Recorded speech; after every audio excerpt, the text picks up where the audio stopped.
219两只鸡公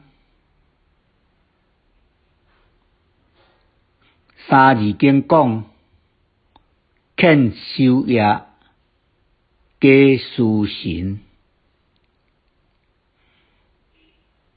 人斗两只鸡公，一只守本分，逐工准时叫人精神，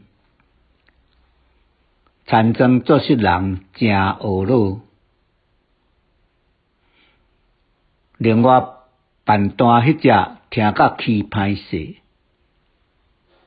决定要较早精神叫人起床。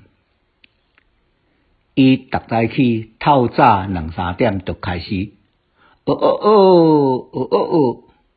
啼袂煞，实在吵人眠。过年到啊，要杀倒一只做生日咧？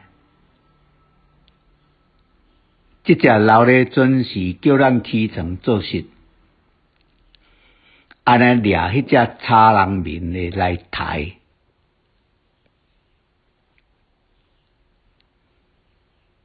可是无适当的计熬，有时会惹来灾厄。